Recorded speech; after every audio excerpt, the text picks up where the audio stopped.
Hi everybody, Jo here again. How you doing? Today, a really old technique we haven't done for a while, the salt technique. It's a well-used technique, not mine, donkey's years old.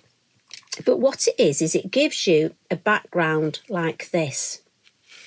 And it's these lovely areas, and it's just fun to do. It works really well. Now, you can use it with your elements, your dye-based inks, but I thought we'd use our reinkers because at the minute I've had quite a few questions of trying to show you how many different ways we can use them. So this is the sort of thing I'm going to create, and we've got some stamping on it and some of our lovely stickers, but you know what I'm like, we'll see how we go. And what I'm going to do is start off with a tag. Now, I'm going to use our lovely large watercolour tags. And I'm just putting it on some kitchen roll because I'm a bit precious about my mat, trying to keep it as best looking as I can. So, now there's lots of different, these are watercolour tags, so there's lots of different ways you can introduce your reinkers. And the colours I've chosen, I've got confetti, truffle, russet orange and lemon drop. Now, I'm not sure how I'm going to use them because, you know, it depends how I feel. And lots of ways of using them. You could put a little drop on your mat, like this.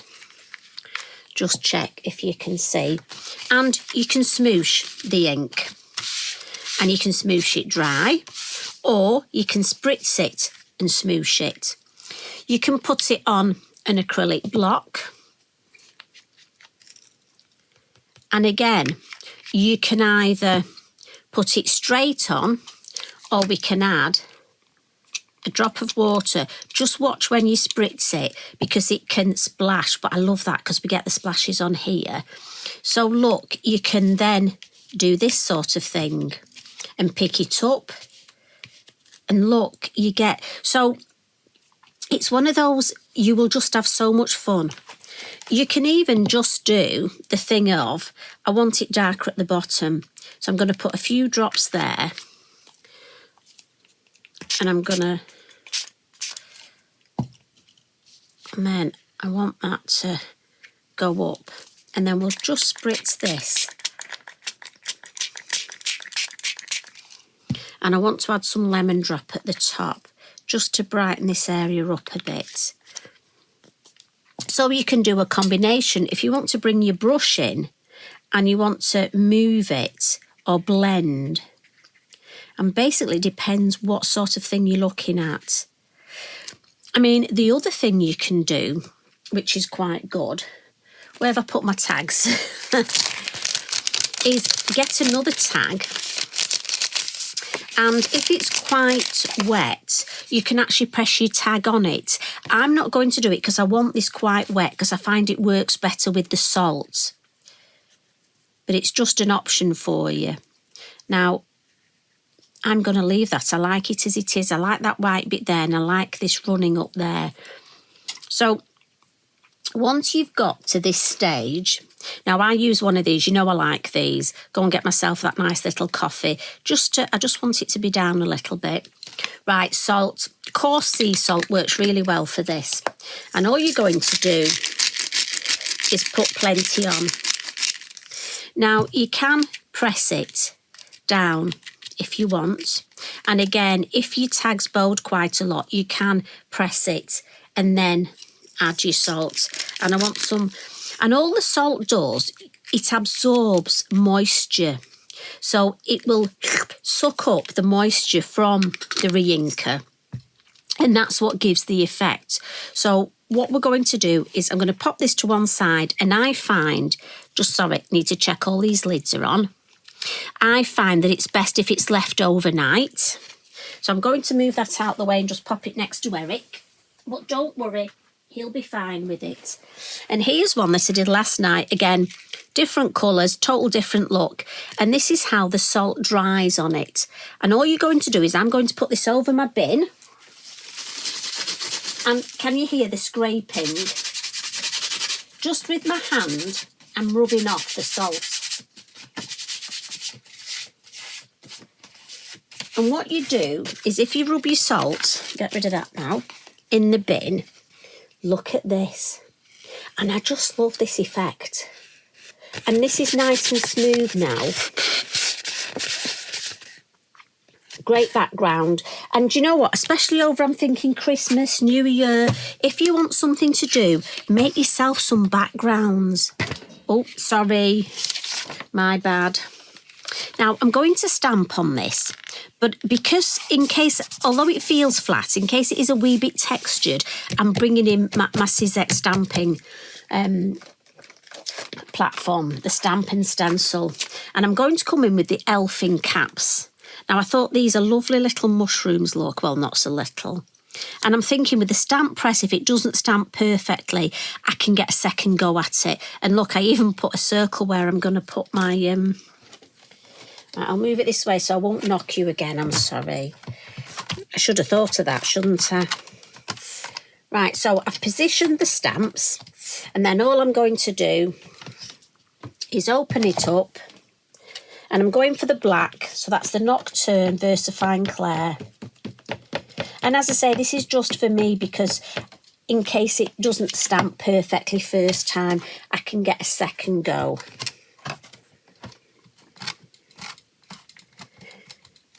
But those of you that are good at stamping, you know, you can just do it with your Lavinia block.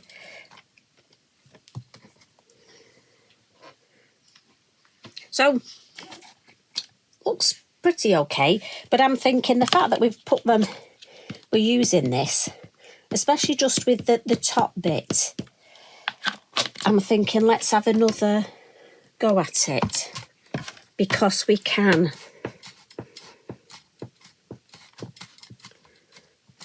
Now, I do think if you need a card for somebody who... Oh, that's much better.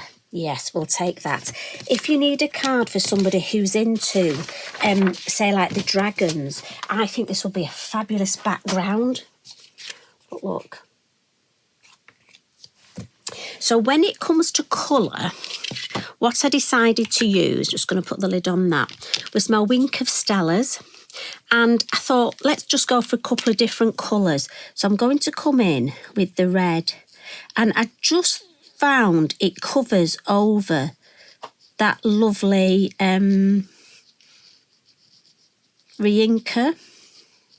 Now, it could be, the other thing is, if you wanted to decoupage the top, the reason I chose this stamp was because originally I thought I can decoupage. So it might be you want to do that as well. So when it comes to adding things, now this is the red I'm using for this one. And then I'm going to come in with my lovely violet. When it comes to deciding which stamps, you know, a silhouette would work well, but also maybe look for one like me that I could always decoupage. Now, it might be you don't like cutting out, so you don't like that word decoupage, in which case, I'm sorry for saying a naughty word. And I just think that covers well, but also I love the fact we get that glisten. Now, I got my gold as well because I wasn't sure.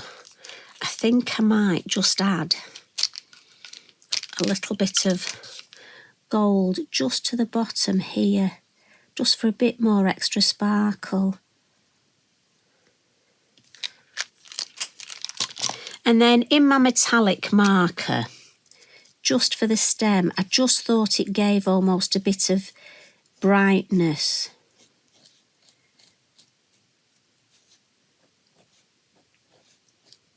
And then all I'm going to do is give myself a little bit of grounding.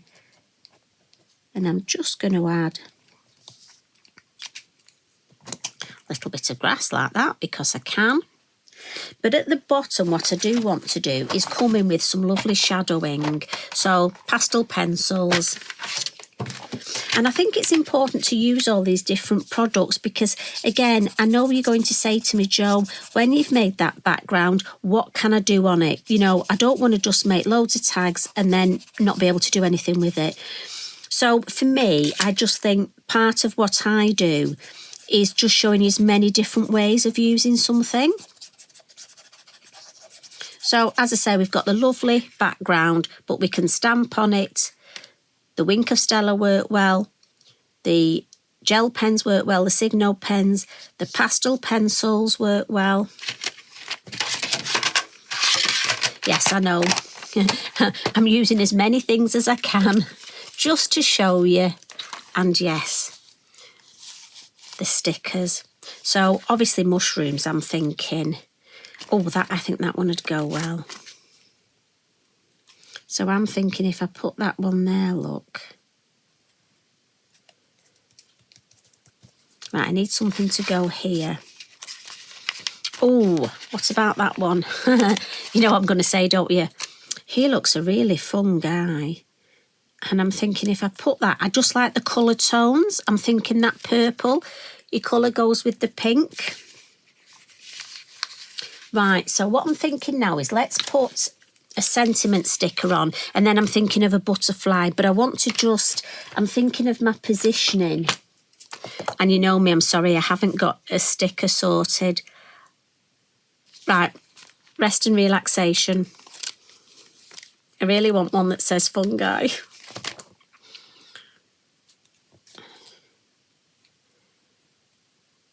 Yeah, so I like that there. And I've gone for the black. I think it tones in well and it shows up. So little butterfly. The colours, see we've got the brown.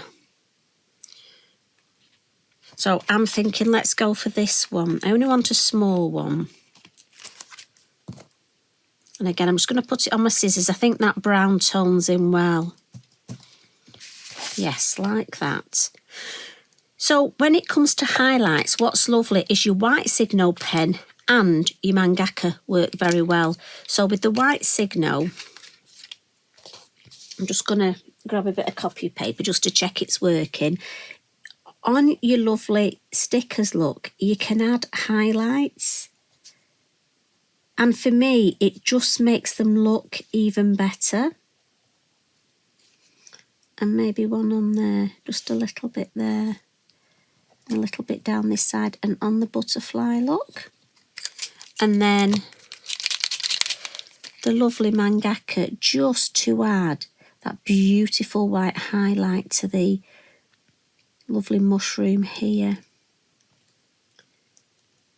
But like I say, this background, you know, if you make yourself quite a few and then decide what you're going to do. Now, I'm thinking let's add some.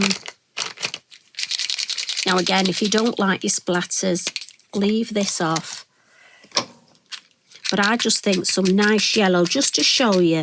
The Posca works well. Stickles will work well. So funny.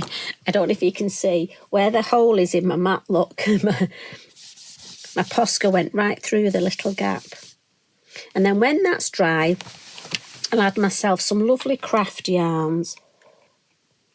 But, oh, it needs another little one there. Sorry, I can't leave it if it's not just right. I think it needs, just doesn't look quite right. When I stood up then, obviously you don't know I've stood up, it just, the numbers didn't look right. So I just want to add that one there. So sorry for being picky. But I just think that's a lovely thing to do. So if you've got your re-inkers, have a go at adding that salt and getting this lovely, and honestly, what happens is you keep touching it and you can't believe it's flat, because once you've rubbed the salt off, it still looks like it's got texture there. I know you're going to have such fun with it, and I can't wait till that one's dry tomorrow, and I'm just thinking what I'm going to stamp on that. I love the way, oh, it's dry. Anyway, I digress. So have fun. Write it on your shopping list if you've not got any. Some coarse sea salt in a little grinder. Get your re-inkers out, your watercolour tags, and have a go. And to the couple of ladies that messaged me, tags, I actually use them as tags on gifts. I also put them in my journal, but I also put them on cards. You know, you can make a lovely card with a tag. So, for example, if I very quickly show you, this is a card where I've used a tag but then I've just added a little bit of stencil and stamping to make it a card design. So your tags can be used in lots of different ways. You can fold them and make mini books. Honestly, so much you can do with them. Right, coffee time here. You take care. Enjoy your week, and I'll see you again soon. Love and hugs from me. Bye for now.